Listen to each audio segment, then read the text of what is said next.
Building rehabilitation, so jumping out of order, there's a hole in the IBC where there used to be a Chapter 34 that dealt with this. Now the international codes have moved it to a separate code, and it's adopted here as a separate code as well.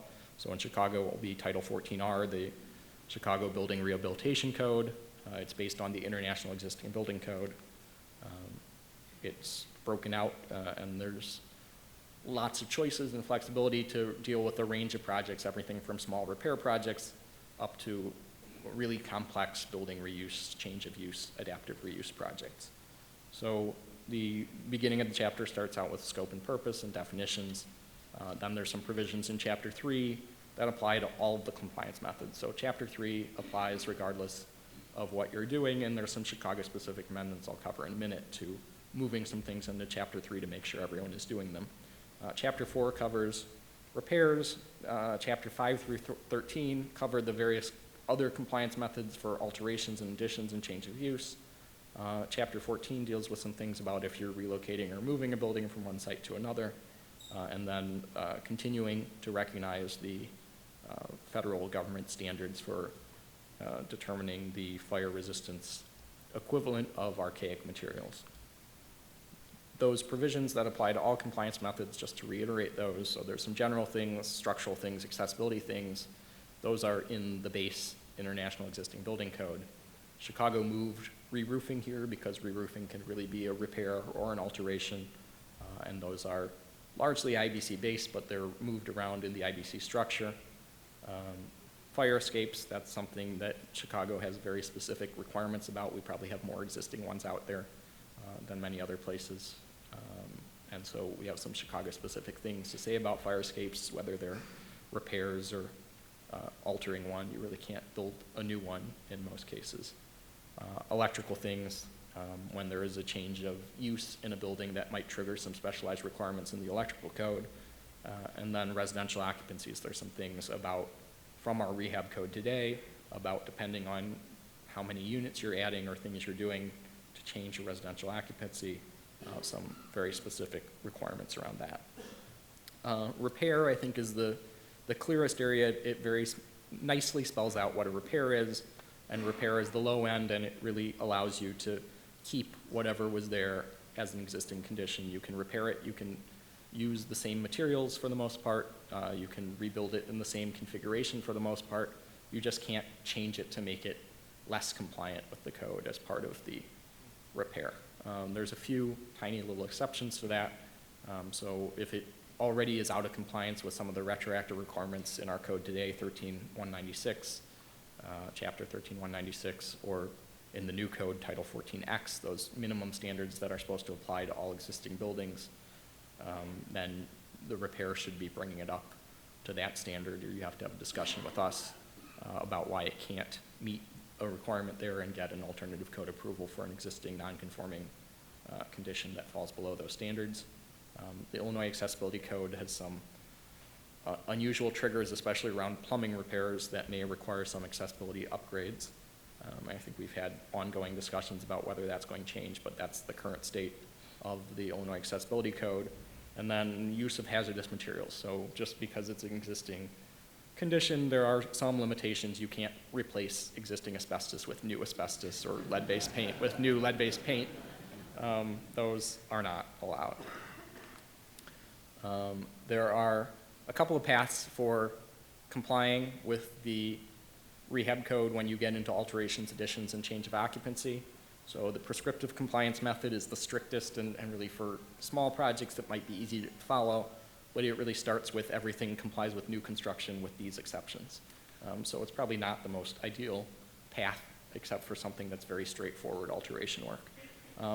Probably the most widely used is going to be what the model code calls the work area compliance method. So it's looking at how much of the building or space is being covered, and the bigger the area, the bigger percentage area that is being affected, or the number of floors or means of egress being touched, the more the requirements go up. So that is the sort of level 1, 2, and 3 alteration and work area method that I think we'll all have discussions about going forward if you're doing alteration work, because it has a lot of guidance, but it also has a lot of room, as with anything with rehab, that is going to have to be spelled out more clearly.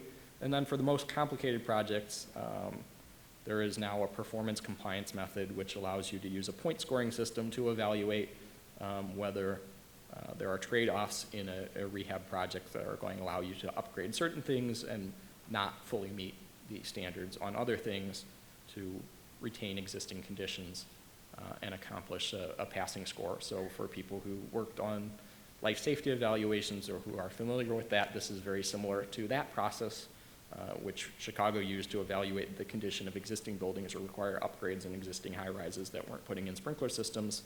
This is now allowing it to be used, or a very similar method to be used for evaluating alteration projects. So I think there's a lot of excitement around that as providing a path for very complex rehabilitation projects to go forward with a little more clarity. We are going to have some department procedures around evaluating those reports. That's not going to go through the normal permit process. That will probably require some meetings with supervisors to go over that point scoring report to make sure we really agree before it's used for the basis of permitting. Again, we talked about the chapter 3 has these Chicago-specific things about roofing, fire escapes, electrical. The change of occupancy provisions, so the model code is written for some busybody jurisdiction that has a lot of time to go see every little change of use out there that happens and wants to issue a permit for it. We really only want to issue a permit when you are making changes to the building or completely changing the occupancy group. But if you're changing from one business to another and they aren't making structural or significant changes to the space, that really doesn't require a permit in Chicago today, and we didn't want it to trigger a permit. So those change of occupancy provisions have been substantially rewritten for Chicago to reflect that.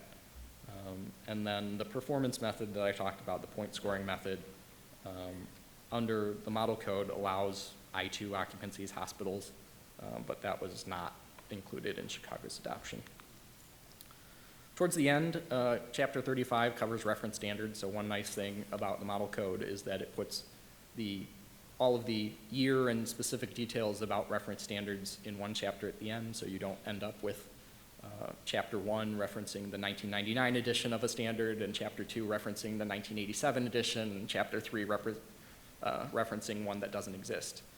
So hopefully by putting them in the end, it will be easier to keep them up to date and consistent. And this was tried earlier, and it didn't necessarily work in Chicago, but hopefully it will work this time. And this is just an example from ICC about how to read that. So in that chapter, it goes through, it lists the agency's acronym in big letters, and then lists all of the standards throughout, and then the sections where you might find that standard referenced in the rest of the code, and an address for finding the agency if you want to track down a copy of their standard. Chapter 36 is where Chicago is adopting the appendices, and most of them we're not adopting from the IBC, but there are two that we are, and then the one that I mentioned earlier that we're adding. So Appendix D is Chicago's modified. Appendix D captures the fire limits. Appendix E is some supplementary accessibility requirements, so things about telephones and transit stations, some things that aren't necessarily building code, but are additional accessibility requirements that apply when those features are included. And then Chicago's Appendix S, which is really relocating some things from Model IBC Chapter 9 to an optional appendix that applies if you are putting in smoke control systems. For the fire limits, so today the fire limits extend from Division to Roosevelt and west to Halstead from the lake. Under this ordinance, they are expanding to cover the additional areas of expanded downtown zoning that were adopted 3 or 4 years ago by the Department of Planning and Development. The restrictions that apply in fire limits, frame construction, type 5 construction is limited. Group H occupancies, hazardous occupancies are prohibited. And there are some enhanced fire rating requirements for exterior walls and some further limitations on exterior wall materials. Then Chicago adopted a fire prevention code. It really is sort of a placeholder fire prevention code for now. This is something that in phase 3, the fire department is going to do some more work on to evaluate some of those specialized occupancy provisions of the International Fire Code. But for now, there is a provision that allows the fire department, the Fire Prevention Bureau, to issue a written guidance that says they're enforcing any provision of the 2018 International Fire Code before adoption. So it could be for a specific project, you go in and meet with them, you have a dry cleaners or some other facility that has some specialized provisions that are more up to date in that model code than in our code today. So it could be project specific, or the fire department may say across the board they want all fruit treatment facilities that use ethylene gas to meet the chapter in the International Fire Code that deals with that. That is an option today until we fully get through that transition. The one piece that we did adopt, there are some definitions that are cross-referenced between the codes, and then the energy storage systems, the spaces for storing batteries related to solar or wind power, are adopted in Chapter 12 of the new fire code. The minimum standards for existing buildings, these are restated in new code terms. They're fully going to phase in and replace the existing standards sometime in the spring of 2012, once we've been able to update our systems and get through heat enforcement season, which is one of the busiest times on our enforcement side of the department. These are the minimum standards that all buildings need to meet, and property maintenance things. The one thing that is stuck in this chapter and may eventually migrate into the new construction requirements, and it's fairly specialized, is there are some requirements about security features in rental apartments. They're in our code today. They're a little hard to find today. Hopefully they don't remain hard to find, but there's certain things about locks and peepholes required on unit entrance doors in rental residential conditions that are only found in this code, but they are out there. And as I mentioned, the transition will happen in the spring of 2020 with guidance from the department in advance. And that is the end of my presentation. So thank you everyone for coming.